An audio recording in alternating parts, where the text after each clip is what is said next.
গ্রামে শহরে শহরে সকল দুস্থ পরিবার যারা আছে, মধ্যবিত্ত নিম্নবিত্ত সকল পরিবার কাছে ফ্যামিলি কার্ড পৌঁছে দিতে চায়। এই ফ্যামিলি কার্ডের মাধ্যমে আপনার পরিবার, আপনার মা বা আপনার স্ত্রী, আপনার বোনের মাধ্যমে আপনার পরিবার সহযোগিতা পাবে। কিন্তু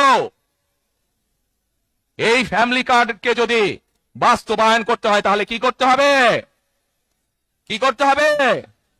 ধানের শীষকে জয়যুক্ত করতে হবে। পারবেন? কোনো কার্ডের ওয়াদা দিচ্ছি না। 2000 টাকা দিয়ে একটা পরিবারের কোনো কিছু সমাধান হবে?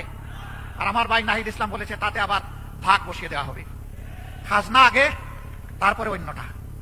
2000-এর 1000 আমার খাজনা, আমাকে আগে দাও, তারপরে তোমারটা তুমি বুঝে নাও।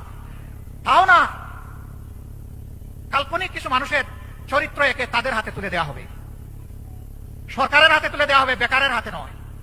এই বৈষম্যগুলাকে আমরা দেখতে পাইনি। টাকা কোত্থেকে আসবে? টাকার সোর্স তো জনগণ। এটা তো আমাদের কারো টাকা না, জনগণের ট্যাক্সের টাকায় দেশ চলে।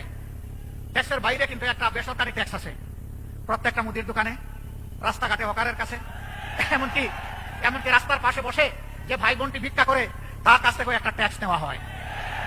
ওই ট্যাক্সের টাকা আমরা আমাদের জনগণের হাতে তুলে দিতে চাই না। না শুধু তাই না, ওই ট্যাক্স বন্ধ করে দেওয়া হবে ইনশাআল্লাহ। ওই ট্যাক্স নামের চাঁদাবাজি আর চলবে না।